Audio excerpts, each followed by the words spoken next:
Hi everyone, this is Anam. Welcome to global online NEET. So आज का हमारा fourth lecture है नीट 2025 केमिस्ट्री के लिए, जिसमें हम स्ट्रक्चर ऑफ एटम क्लास 11 का चैप्टर स्टडी कर रहे हैं। तो जैसे कि हमने प्रीवियस लेक्चर में बोस एटॉमिक मॉडल डिस्कस कर लिया था, देन उसके पहले हमने काफ़ी सारे जो पॉइंट्स है वो कवर कर लिए थे। इलेक्ट्रॉन की डिस्कवरी किस तरीके से हुई, प्रोटॉन, न्यूट्रॉन, इलेक्ट्रॉन वगैरह क्या होते हैं, then Rutherford atomic model, Thomson atomic model, सारा हमने कुछ सब कवर कर लिया था। और आज के इस सेशन में हम ऐसे डेवलपमेंट्स देखेंगे जो कि बोर्स एटॉमिक मॉडल आने के पहले इन एरियाज में और स्टडी करी गई थी, इन फेनोमेना के बारे में और पता लगाया गया था। तो वो थे dual nature of electromagnetic radiation, जिसके अंडर हम इनके वेव नेचर के बारे में आज के इस चैप्टर में डिटेल में स्टडी करेंगे कि किस तरीके से वेव का नेचर होता है, किस तरीके से ये वेव्स ट्रैवल करती हैं, इनकी प्रॉपर्टीज वगैरह सब कुछ डिटेल में स्टडी करेंगे। तो एंड तक जरूर देखिएगा इस वीडियो को। चैनल पर नए हैं तो चैनल को जरूर सब्सक्राइब कर लीजिएगा। तो चलिए आज के इस वीडियो को हम स्टार्ट करते हैं। जैसे कि स्टूडेंट्स, हमने प्रीवियस लेक्चर में बोर्स एटॉमिक मॉडल डिस्कस कर लिया था। अब हम देखेंगे कि बोर एटॉमिक मॉडल डेवलप होने से पहले कुछ एरियाज थे, कुछ फेनोमेनास थे, उन पर स्टडी करी गई, जैसे कि dual nature of electromagnetic radiation and atomic spectra. ठीक है, तो देखिए हमने जो बोर्स एटॉमिक मॉडल पहले स्टडी कर लिया, आपके एनसीईआरटी में बाद में है ये टॉपिक। हमने पहले इसलिए स्टडी कर लिया क्योंकि आपको जो 3 एटॉमिक मॉडल है, जैसे कि Thomson, Rutherford and Bohr's atomic model, उनके बीच का आपको डिफरेंस पता लग जाए, इसीलिए हमने इसको पहले ही रखा। अब देखिए आज के इस सेशन में हम dual nature of electromagnetic radiation के अंदर सिर्फ वेव नेचर को कवर करेंगे। हम बहुत डिटेल में स्टडी कर रहे हैं, इसलिए हम आपको एक एक टॉपिक लेकर अगेन डिटेल में बताएंगे कि किस तरीके से इलेक्ट्रोमैग्नेटिक रेडिएशन का वेव नेचर किस तरीके से इंट्रोड्यूस करा गया है, उसके पूरे प्रॉपर्टीज वगैरह सब बताएंगे। और नेक्स्ट लेक्चर में हम पार्टिकल नेचर भी देखेंगे एंड देन उसके बाद एटॉमिक स्पेक्ट्रा भी देखेंगे। तो फॉर नाउ आज के सेशन में हम dual nature of electromagnetic radiation, जिसके अंदर सिर्फ हम वेव नेचर स्टडी करेंगे। तो चलिए अब वीडियो को हम आगे बढ़ाते हैं। अब देखिए आपके माइंड में क्वेश्चन आ रहा होगा कि मैम हम तो इलेक्ट्रॉन के बारे में स्टडी कर रहे थे, हम तो देख रहे थे एटम का किस तरीके से स्ट्रक्चर था, अब ये अचानक से इलेक्ट्रोमैग्नेटिक रेडिएशन ये टर्म कहाँ से आ गया, क्यों जरूरत पड़ी इसको स्टडी करने के लिए। तो देखिए मैक्सवेल साइंटिस्ट है जिन्होंने कहा when electrically charge particle moves under acceleration they produce electromagnetic radiation. मतलब कि क्या, जैसे कि फॉर एग्जांपल हमने देखा इलेक्ट्रॉन्स जो है ये मूव करते हैं ऑर्बिट में और दे आर अंडर एक्सेलरेशन, इसलिए दे प्रोड्यूस इलेक्ट्रोमैग्नेटिक रेडिएशन। यानी कि क्या, एक तरीके से जब इलेक्ट्रॉन ऑर्बिट में मूव करते हैं वो एक्सेलरेशन के अंडर होते हैं, जिसकी वजह से वो electromagnetic radiation is nothing but light. ठीक है, इलेक्ट्रोमैग्नेटिक रेडिएशन का मतलब ही होता है लाइट। तो इसीलिए हमें इलेक्ट्रोमैग्नेटिक रेडिएशन के बारे में स्टडी करने की जरूरत पड़ी। अब हम डिटेल में देखते हैं कि इलेक्ट्रोमैग्नेटिक रेडिएशंस क्या होते हैं। अब हम देख लेते हैं कुछ बैकग्राउंड इलेक्ट्रोमैग्नेटिक रेडिएशन किस तरीके से हमें पता लगा कि इलेक्ट्रोमैग्नेटिक रेडिएशन जो है वेव नेचर की तरह बिहेव करते हैं। तो देखिए अर्ली डेज में सबको पता था कि light is the form of electromagnetic radiation. Light जो है ये इलेक्ट्रोमैग्नेटिक रेडिएशन के फॉर्म में होती है। और अर्लियर डेज में न्यूटन के टाइम में ये पता लगा कि लाइट जो है ये made up of particles, light particle से मिलकर बनी है। 19th सेंचुरी में एस्टैब्लिश हुआ है कि लाइट के पास वेव नेचर भी है। देन मैक्सवेल फर्स्ट साइंटिस्ट है जिन्होंने रिवील करा कि लाइट वेव्स ये इलेक्ट्रिक एंड मैग्नेटिक, इनके पास दोनों कैरेक्टर है, oscillating electric and magnetic character light waves के पास है। अब इस सेंटेंस का क्या मतलब हो गया, इलेक्ट्रिक एंड मैग्नेटिक कैरेक्टर क्या होता है, ये हम इलेक्ट्रोमैग्नेटिक रेडिएशन की डेफिनेशन से और अच्छी तरीके से समझते हैं। तो चलिए हम देखते हैं डेफिनेशन ऑफ इलेक्ट्रोमैग्नेटिक रेडिएशन। अब हम इलेक्ट्रोमैग्नेटिक रेडिएशन की प्रॉपर डेफिनेशन देख लेते हैं। देखिए when electrically charge particle moves under acceleration, alternating electrical and magnetic field are produced and transmitted. These fields are transmitted in the form of waves called electromagnetic waves or electromagnetic radiation. यानी कि ये definition हमें क्या बता रही है, जब भी कोई चार्ज पार्टिकल, जैसे कि इलेक्ट्रॉन है हमारे, ये नेगेटिवली चार्ज पार्टिकल है, तो इलेक्ट्रॉन जब मूव करेंगे अंडर एक्सेलरेशन तो वो electrical and magnetic field produce करेंगे एंड ट्रांसमिट करेंगे। तो ये जो फील्ड ट्रांसमिट हो रही है, ट्रांसमिट का मतलब हो रहा है कि बस निकलना, ये जो फील्ड निकल रही है ये वेव्स के फॉर्म में निकल रही है, जिसे हमने नाम दिया है इलेक्ट्रोमैग्नेटिक वेव्स और इलेक्ट्रोमैग्नेटिक रेडिएशन। तो यही होती है डेफिनेशन ऑफ इलेक्ट्रोमैग्नेटिक रेडिएशन, जिसमें कि आप यहाँ पर डायग्राम में भी देख सकते हैं यहाँ पर देखिए y एक्सिस के अलोंग जो वेव निकल रही है वो है इलेक्ट्रिक फील्ड जो कि येलोइश कलर में है, और z एक्सिस के अलोंग जो फील्ड निकल रही है वो है मैग्नेटिक फील्ड जो कि ब्लूइश कलर में है। तो इस तरीके से ये इलेक्ट्रोमैग्नेटिक रेडिएशन होता है या फिर इलेक्ट्रोमैग्नेटिक वेव भी इसे कहा जाता है। तो ये प्रॉपर हमने डेफिनेशन देख ली। अब ये जो वेव है उनके हम प्रॉपर्टीज भी देखेंगे, इलेक्ट्रोमैग्नेटिक रेडिएशन वेव या फिर इलेक्ट्रोमैग्नेटिक वेव्स की हम प्रॉपर्टीज देखेंगे, जिससे आपको और अच्छी तरीके से इनका समझ में आ जाएगा, डिटेल में आप इसे समझ पाओगे। अब जैसे कि हमने इलेक्ट्रोमैग्नेटिक रेडिएशन की हमने डेफिनेशन देख ली, तो आपको किस तरीके से डेफिनेशन पर एमसीक्यूज पूछा जा सकता है। तो डायरेक्टली आपको डेफिनेशन बेस्ड क्वेश्चन पूछा जा सकता है, व्हाट इज इलेक्ट्रोमैग्नेटिक रेडिएशन। बहुत सिंपल क्वेश्चन है। तो यहाँ पर हम देख लेते हैं ऑप्शंस क्या गिवन है।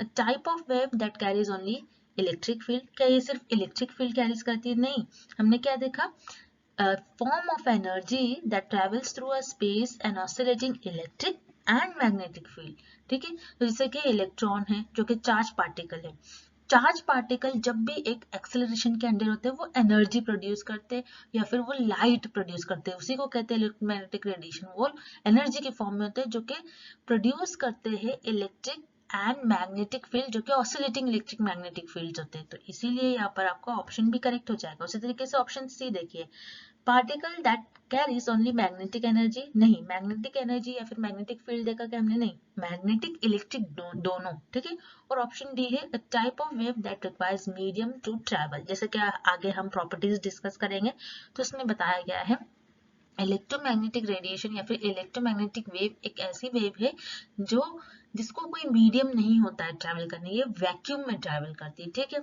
इसका कोई मीडियम नहीं होता है। तो ऑप्शन डी भी यहाँ पर इनकरेक्ट है। So for this question option be here is the right answer. अब हम इलेक्ट्रोमैग्नेटिक वेव्स या फिर इलेक्ट्रोमैग्नेटिक रेडिएशंस की प्रॉपर्टीज डिस्कस करने से पहले हम देख लेते हैं कुछ जो टर्म्स है उनको एक बार क्लियर कर लेते हैं। तो सबसे पहला है वेवलेंथ। वेवलेंथ क्या होता है? जिसे हम लैम्डा से डिनोट करते हैं distance between identical points of adjacent wave.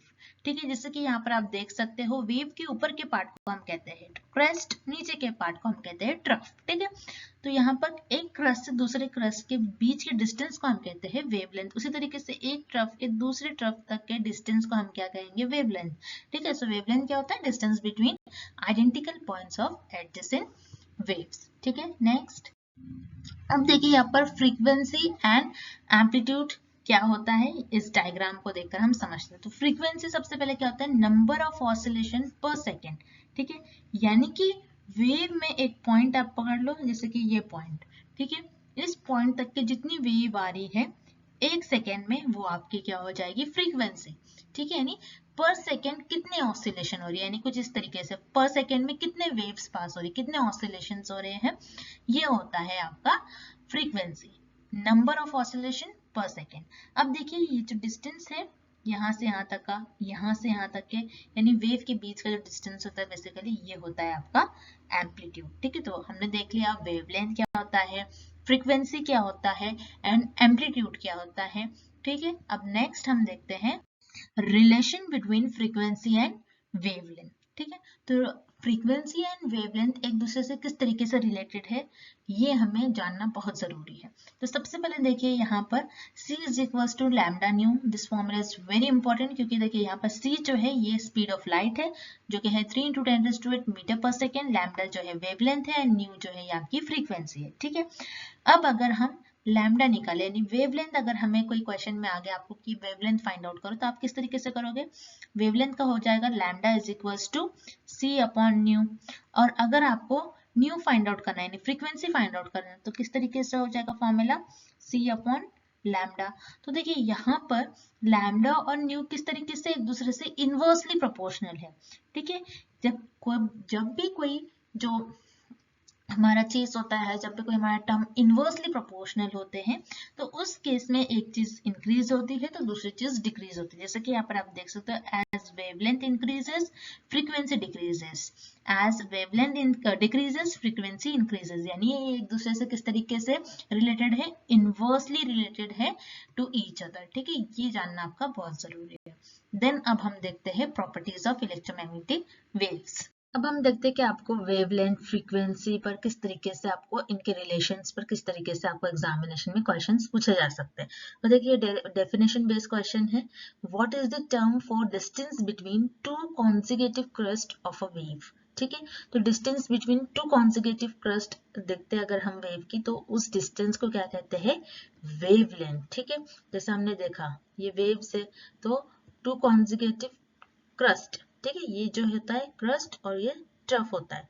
To कॉन्जिगेटिव trough भी हो सकता है, टू कॉन्जिगेटिव क्रेस्ट भी हो सकता है। ठीक है, तो टू कॉन्जिगेटिव क्रस्ट के बीच का जो डिस्टेंस है इसको हम कहते हैं वेवलेंथ। तो इसीलिए यहाँ पर आपको ऑप्शन सी करेक्ट हो जाएगा। Next, if the wavelength of a wave decreases, what happens to its frequency?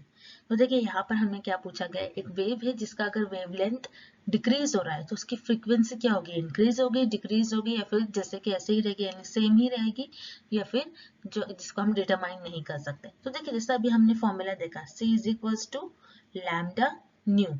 ठीक है, तो अगर हम लैम्डा का फॉर्मूला लिखते हैं तो लैम्डा का फॉर्मूला क्या हो जाएगा, C अपॉन न्यू। उसी तरीके से अगर हम न्यू का फॉर्मूला लिखते हैं तो न्यू का फॉर्मूला क्या हो जाएगा, C अपॉन लैम्डा। मतलब न्यू और लैम्डा क्या है, इनवर्सली प्रोपोर्शनल है। अभी हमने देखा ये एक दूसरे से इनवर्सली रिलेटेड है, यानी कि जब भी लैम्डा बड़ा होगा तो फ्रीक्वेंसी न्यू आपका छोटा होगा, और जब भी न्यू आपका बड़ा होगा लैम्डा आपका छोटा होगा। तो इसीलिए जब भी वेवलेंथ डिक्रीज होगा तो फ्रीक्वेंसी इंक्रीज होगी, फ्रीक्वेंसी इंक्रीज हो रही है यानी वेवलेंथ डिक्रीज होगी। ये इस तरीके से होगा रिलेशन इनका। तो इसीलिए यहाँ पर हमें पूछा गया वेवलेंथ डिक्रीज हो रहा है वेव का, तो फ्रीक्वेंसी क्या होगी, इंक्रीज होगी। तो यहाँ पर आपका ऑप्शन बी करेक्ट हो गया। Next, what is the unit is used to measure frequency? Frequency का यूनिट क्या होता है, हम फ्रीक्वेंसी को किस चीज में मेजर करते हैं, हम फ्रीक्वेंसी को हर्ट्ज में मेजर करते हैं। अगर यहाँ पर वेवलेंथ पूछा जाता है फ्रीक्वेंसी की जगह, तो वेवलेंथ का क्या होता है, मीटर पर सेकेंड होता है यूनिट। तो यहाँ पर हमको फ्रीक्वेंसी का पूछा गया है, इसीलिए यहाँ पर आपको ऑप्शन बी करेक्ट हो जाएगा। अब देखिए इलेक्ट्रोमैग्नेटिक रेडिएशन की प्रॉपर्टीज हम देखते हैं, वन बाय वन हम डिटेल में स्टडी करेंगे। तो फर्स्ट पॉइंट है, the oscillating electrical and magnetic field produced by oscillating charge particle are perpendicular to each other and both are perpendicular to the direction of propagation of the wave. यानी कि ये point क्या बता रहा है, जो electrical field है and जो मैग्नेटिक फील्ड है, ठीक है, तो इलेक्ट्रिक फील्ड जो है ये आप देख सकते हो जो कि ब्लू में है, जो कि वाई एक्सिस के अलोंग है, और मैग्नेटिक फील्ड जो कि जेड एक्सिस के अलोंग है, ये एक दूसरे के तो परपेंडिकुलर है, जैसे कि आप इस डायग्राम में देख सकते हो। ठीक है, कुछ इस तरीके से है, एक दूसरे के किस तरीके से परपेंडिकुलर है, जैसे कि आप यहाँ पर देख सकते हो इस डायग्राम में, आप यहाँ पर हमने हाईलाइट करके बताया आपको। तो ये एक दूसरे के तो परपेंडिकुलर है, लेकिन साथ ही साथ ये परपेंडिकुलर है direction of propagation of the wave, यानी जिस डायरेक्शन में वेव जा रही है उसके भी ये दोनों परपेंडिकुलर है। ठीक है, अब this component have the same wavelength, frequency, speed and amplitude. यानी कि इलेक्ट्रिक फील्ड, मैग्नेटिक फील्ड दोनों के पास क्या होगा, सेम उनकी वेवलेंथ होगी, फ्रीक्वेंसी होगी, स्पीड भी सेम होगी, एम्पलीट्यूड भी सेम होगा। बट डिफरेंट क्या होगा कि वो एक दूसरे के, तीनों भी एक दूसरे के परपेंडिकुलर है, यानी कि electric and magnetic field and direction of the propagation of the wave. ठीक है, ये तीनों भी एक दूसरे के परपेंडिकुलर, बाकी इन तीनों के wavelength, frequency, speed and amplitude सब कुछ सेम है। ठीक है, नेक्स्ट पॉइंट अब देखते हैं हम प्रॉपर्टीज में। Then third point है, unlike sound waves or water waves, electromagnetic waves do not require medium, can move in vacuum।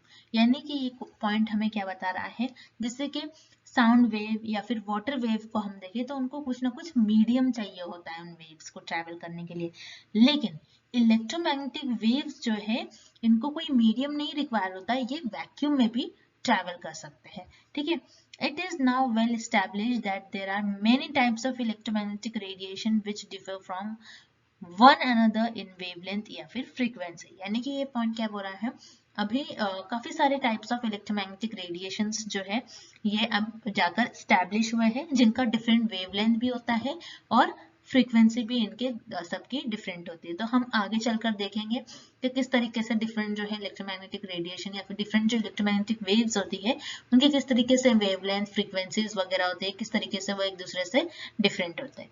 ठीक है, नेक्स्ट पॉइंट, अब इलेक्ट्रोमैग्नेटिक रेडिएशन के प्रॉपर्टीज के अंदर फिफ्थ जो प्रॉपर्टी है वो है, जैसे कि इलेक्ट्रोमैग्नेटिक रेडिएशंस जो होते हैं इनके रिप्रेजेंट करा जाता है डिफरेंट काइंड्स ऑफ यूनिट से, और जो रेडिएशंस होते हैं इनकी जो प्रॉपर्टीज होती है जो कि हमने अभी तक पढ़ते आ रहे इलेक्ट्रोमैग्नेटिक रेडिएशंस की प्रॉपर्टीज, इनको मेनली फ्रीक्वेंसी एंड वेवलेंथ के बेसिस पर इनकी प्रॉपर्टीज को कैरेक्टराइज करा जाता है। अब बात करा जाए वैक्यूम की, तो वैक्यूम में जो सारे इलेक्ट्रोमैग्नेटिक रेडिएशंस होते हैं इनके सारों की जो वेव्स है ये ट्रैवल करते हैं स्पीड ऑफ लाइट से। जो स्पीड ऑफ लाइट होती है जिसे हमें पता है 3 × 10⁸ मीटर पर सेकेंड, यानी वैक्यूम में जो सारे इलेक्ट्रोमैग्नेटिक रेडिएशंस होते हैं all types of electromagnetic radiation ये स्पीड ऑफ लाइट की तरह ही ट्रैवल करते हैं 3 × 10⁸ मीटर पर सेकेंड। तो देखिए बहुत इंपॉर्टेंट लाइन है, ये आपको एमसीक्यूज में पूछा जा सकता है, नीट में भी पूछा जा सकता है या फिर आपको बोर्ड एग्जामिनेशन में भी, और जब भी आपको न्यूमेरिकल दिया जाता है न्यूमेरिकल में आपको इनडायरेक्टली इस तरीके से आपको न्यूमेरिकल भी पूछा जा सकता है। तो याद रखिएगा वैक्यूम में सारे टाइप्स ऑफ इलेक्ट्रोमैग्नेटिक रेडिएशन जो है ये स्पीड ऑफ लाइट की तरह ही ट्रैवल करते हैं जो कि होती है 3 × 10⁸ मीटर पर second. The E and B fields in electromagnetic waves are oriented। तो देखिए इस क्वेश्चन में हमसे क्या पूछा जा रहा है, E यानी इलेक्ट्रिक फील्ड, B यानी मैग्नेटिक फील्ड। जो इलेक्ट्रोमैग्नेटिक वेव्स में इलेक्ट्रिक एंड मैग्नेटिक फील्ड्स है वो किस तरीके से उनका ओरिएंटेशन किस तरीके से, यानी वो किस तरीके से प्रेजेंट होते हैं, उनका डायरेक्शन कैसा होता है, ये हमें पूछा जा रहा है। जैसे कि हमने देखा अभी परपेंडिकुलर तो होते हैं, इतना हमें पता है। तो पैरेलल जो वर्ड है यानी कि ऑप्शन ए और बी तो यहाँ पर इनकरेक्ट है, आपका आंसर या तो ऑप्शन सी या फिर ऑप्शन डी में होगा। तो इस तरीके से आपको एग्जामिनेशन में आंसर्स मार्क करने आना चाहिए, ठीक है। तो आंसर तो आपका ऑप्शन सी या फिर ऑप्शन डी में से कोई एक आपका आंसर होगा। तो देखिए सबसे पहले जो ये डायग्राम है इसको आपको याद रखना है। इलेक्ट्रिक फील्ड मैग्नेटिक फील्ड का डायरेक्शन कुछ इस तरीके से, यानी ये एक दूसरे के तो परपेंडिकुलर है, ठीक है, ये दिख रहा है हमें एक दूसरे के तो ये परपेंडिकुलर है, लेकिन साथ में साथ ये जो है ये जो वेव जिस डायरेक्शन में ट्रैवल कर रही है उस डायरेक्शन के भी परपेंडिकुलर, यानी perpendicular to wave direction of travel and also to each other, यानी E और B दोनों एक दूसरे के तो परपेंडिकुलर है लेकिन जिस डायरेक्शन में वेव जा रही है साथ साथ उसके भी परपेंडिकुलर है। तो इसीलिए इस क्वेश्चन का करेक्ट आंसर क्या हो जाएगा, option D. Next, Which type of wave does not require medium to travel through? तो देखिए इस क्वेश्चन में हमसे क्या पूछा जा रहा है, कौन से एक ऐसी वेव है जिसको किसी मीडियम की रिक्वायरमेंट नहीं होती है। जैसे कि sound wave, mechanical wave, water wave, जिसे आप यहाँ पर देख सकते हो।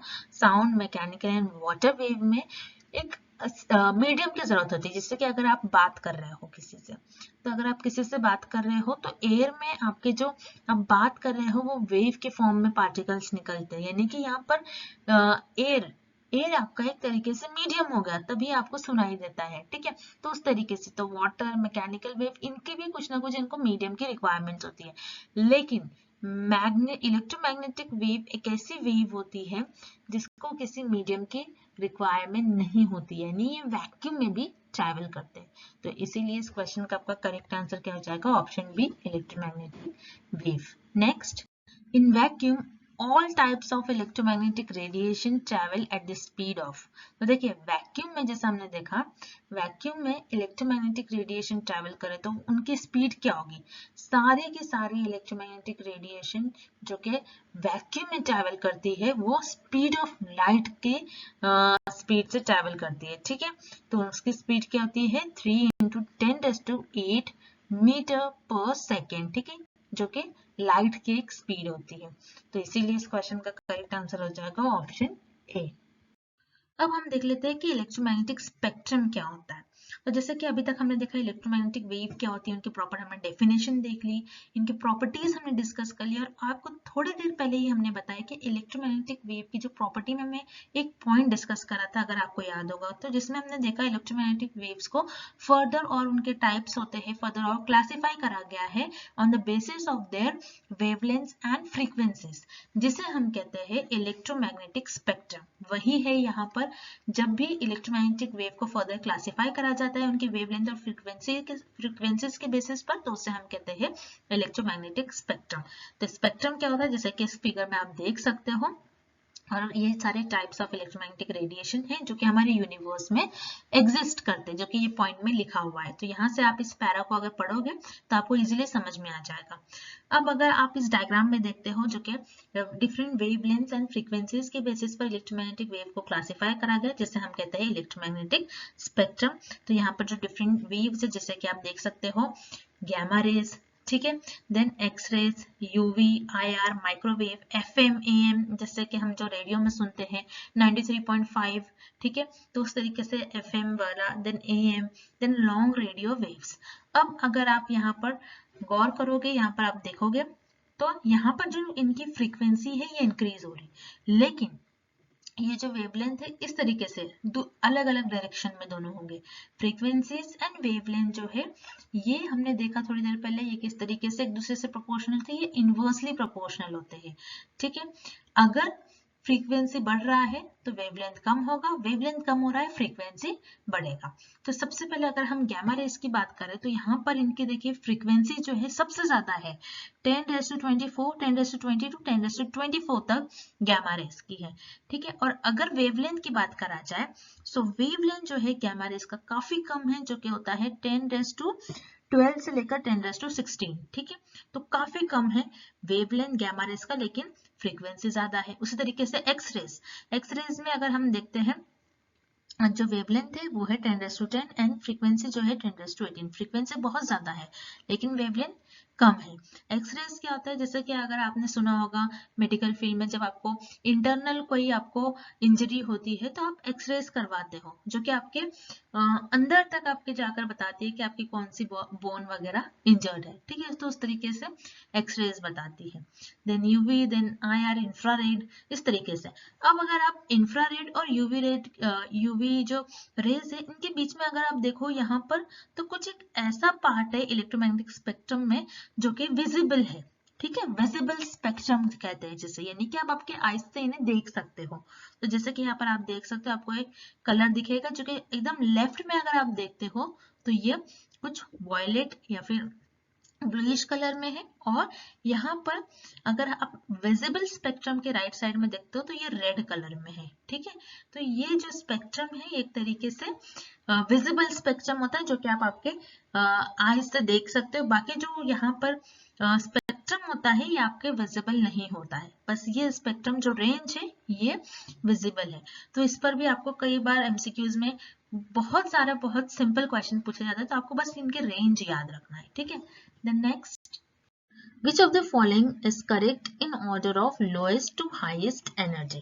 ठीक है, तो यहाँ पर हमें जो इलेक्ट्रोमैग्नेटिक स्पेक्ट्रम है उसका हमें रेंज दिया गया है, लोएस्ट टू हाईएस्ट किसकी एनर्जी कम से ज्यादा होती है, ठीक है। इस तरीके से हमें पूछा गया है। तो जैसे कि अभी हमने देखा जो हमारा इलेक्ट्रोमैग्नेटिक स्पेक्ट्रम है उनमें उनके फ्रीक्वेंसीज एंड वेवलेंथ के बेसिस पर क्लासिफाई करा गया है। तो जैसे कि गैमा रेज का सबसे ज्यादा फ्रीक्वेंसी होता है, तो जिसका सबसे ज्यादा फ्रीक्वेंसी उसके सबसे ज्यादा एनर्जी होती है, इस बात का आपको याद रखना है, ठीक है।